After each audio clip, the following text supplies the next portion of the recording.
বহুদিন পর আওয়ামী লীগের জন্য একটি স্বস্তির খবর আসছে। এটি আওয়ামী লীগের জন্য একটি সুখবরও হতে পারে। খবরটি হচ্ছে বিশ্ববিখ্যাত আইনি প্রতিষ্ঠান ডাউটি স্টেট চেম্বার আওয়ামী লীগের পক্ষে ডক্টর মোহাম্মদ ইউনূসের বিরুদ্ধে অথবা আওয়ামী লীগকে যে অবৈধভাবে নিষেধাজ্ঞা দেওয়া হয়েছে সেটি যে একটি মৌলিক মানবাধিকারের লঙ্ঘন, তার বিরুদ্ধে দ্রুত ব্যবস্থা নেওয়ার জন্য জাতিসংঘের স্বাধীন বিশেষজ্ঞ এবং জাতিসংঘের অন্যান্য বিশেষ দূতদের কাছে আবেদন করেছেন ডাউটি স্টেটের দুই আইনজীবী স্টিভেন পাউলস কেসি এবং অ্যালেক্স টিনসলে। এর মধ্যে স্টিভেন পাউলস কেসি একজন বিশেষজ্ঞ ফৌজদারি এবং মানবাধিকার আইনজীবী, যার খ্যাতি সারা বিশ্বে রয়েছে। অপরজন হচ্ছেন অ্যালেক্স টিনসলে। অ্যালেক্স টিনসলে আন্তর্জাতিক মানবাধিকার, সমুদ্র আইন, ইন্টারপোল বিষয়ে বিশেষজ্ঞ। ডাউটি স্টেটের এই দুইজন আইনজীবী সারা বিশ্বে প্রসিদ্ধ। ডাউটি স্টেট চেম্বার হচ্ছে যুক্তরাজ্য বিশিষ্ট একটি প্রতিষ্ঠান যার খ্যাতি সারা বিশ্বে। তারা যখন কোনো একটি বিষয়ে আইসিসিতে অথবা জাতিসংঘে আবেদন করেন, তার মানে সেটি একেবারে সলিড এভিডেন্স ছাড়া তারা কখনোই করে না। সেটিকে এড়িয়ে যাওয়া একেবারেই অসম্ভব। কারণ তারা তাদের যে প্রতিষ্ঠান রয়েছে ডাউটি স্টেট চেম্বার, সুনামের সাথে সারা বিশ্বের বিভিন্ন মানবাধিকার এবং অন্যান্য যে অপরাধমূলক কার্যক্রম রয়েছে সুনির্দিষ্ট তথ্য প্রমাণ ছাড়া তারা কারো পক্ষে কাজ করে না। যেহেতু তারা এই বিষয়টি নিয়ে জাতিসংঘে আবেদন করেছেন, তার মানে বলা যায় তাদের হাতে সলিড এভিডেন্স রয়েছে। জাতিসংঘ চাইলেই এটিকে হেলাফেলায় নিতে পারবে না।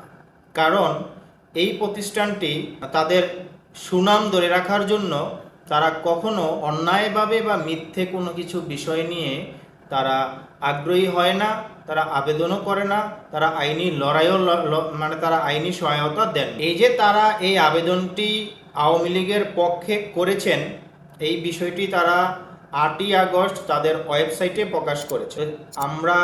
চলুন আমরা জেনে নেই তাদের এই আবেদনে তারা কি বলেছে। তাদের এই আবেদনে তারা উল্লেখ করেছেন, ডক্টর মোহাম্মদ ইউনূস বাংলাদেশের ক্ষমতা গ্রহণ করেন 8ই আগস্ট 2024। ক্ষমতা গ্রহণ করে তিনি একটি অন্তর্বর্তীকালীন প্রশাসন প্রতিষ্ঠা করেন। ডক্টর মোহাম্মদ ইউনূস ক্ষমতা গ্রহণের পর থেকে আওয়ামী লীগের সমর্থক, এর সাথে জড়িত ব্যক্তিরা এবং সংখ্যালঘুদের উপর বাংলাদেশে ব্যাপক আক্রমণ চালানো হয়েছে। এই ধরনের আক্রমণের কোনো শাস্তি হয়নি এবং অন্তর্বর্তীকালীন প্রশাসন অপরাধীদের সম্পূর্ণ দায়মুক্তি দিয়েছে।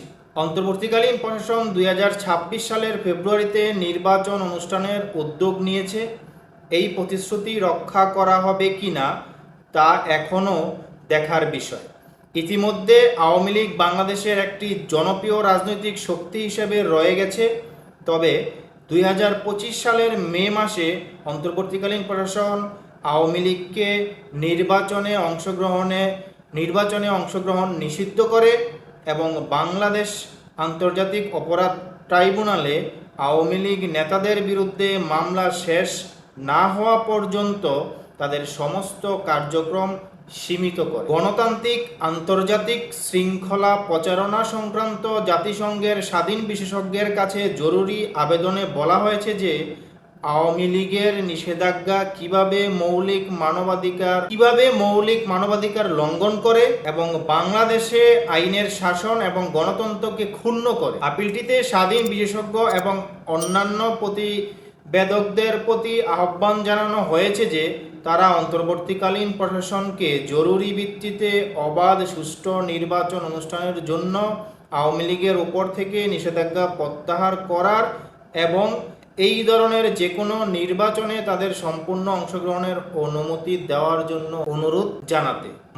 আসছে যে সামনে নির্বাচন আসছে 2026 সালের ফেব্রুয়ারিতে, সেই নির্বাচনে যেন অবশ্যই আওয়ামী লীগকে অংশগ্রহণ করতে দেওয়া হয় এবং যে কোনো নির্বাচন যদি এর আগে হয় সেই নির্বাচনেও যাতে আওয়ামী লীগকে অংশগ্রহণ করতে দেওয়া হয়, সেজন্য জাতিসংঘের স্বাধীন বিশেষজ্ঞ এবং বিশেষ দূতদের কাছে তারা এই আবেদনটি করেছে। এখন তাদের এই আবেদনটি নিশ্চয়ই তারা কোনো তথ্য প্রমাণ ছাড়া জাতিসংঘে জমা দেয়নি এবং জাতিসংঘ তাদের এই আবেদনটি হেলায় ফেলায় নিতে পারবে না। তার মানে বলা যাচ্ছে যে আওয়ামী লীগের জন্য কোনো সুখবর আসছে বলে মনে হচ্ছে। আর আওয়ামী লীগ ছাড়া বাংলাদেশে নির্বাচন সেটা কতটা নিরপেক্ষ হবে এবং সেই নির্বাচনের কার্যকারিতা নিয়েও নানান প্রশ্ন রয়েছে। এমনকি বিভিন্ন বিশ্লেষকরা বলছেন যে আসলে আওয়ামী লীগ ছাড়া বাংলাদেশে নির্বাচন সম্ভব না। সেই নির্বাচন হলে দেশে গৃহযুদ্ধ বেঁধে যেতে পারে। বাংলাদেশের ইতিহাসে দেশে কোনো গৃহযুদ্ধের নজির না থাকলেও তা হতেও পারে, এরকমটাই আশঙ্কা করছেন বিভিন্ন বিশ্লেষকরা। আমার মতে অবশ্যই আওয়ামী লীগ 2026-এর নির্বাচনে থাকার সম্ভাবনা সবচেয়ে বেশি রয়েছে এবং তা এড়িয়ে দেওয়া যায় না। আমরা ইতিমধ্যেই দেখেছি যে আওয়ামী লীগে তারা যেই বিষয়টি বলেছে যে বিচার না হওয়ার আগেই আওয়ামী লীগকে নিষিদ্ধের যেই বিষয়টি তারা তুলে ধরেছে। আমরা দেখছি যে বিচারের যে প্রসিকিউশন রয়েছে তাজুল ইসলাম, তারা কিভাবে বেশি বেশি বাড়িয়ে সবকিছু বলছে, অথচ তারা প্রমাণের ক্ষেত্রে এখন পর্যন্ত কোনো কিছু প্রমাণ করতে পারেনি। আমরা দেখলাম যে জিয়াউল আহসান লেফটেন্যান্ট কর্নেল, তার বিরুদ্ধে যে একটি কথা বলেছে, তিনি নাকি 1000 মানুষকে খুন করেছে, তা নাকি মাথায় গুলি করে 1000 মানুষকে খুন করেছে। ভাই, এটা কিভাবে সম্ভব? এরকম ঘটনা, এই বিষয়গুলা নিশ্চয়ই বিভিন্ন আন্তর্জাতিক দেশে এবং আন্তর্জাতিক মহলে সমালোচনার খোরাক জুগিয়েছে। আর এই বিষয়গুলো নিশ্চয়ই আন্তর্জাতিক মাধ্যমের চোখ এড়ায়নি।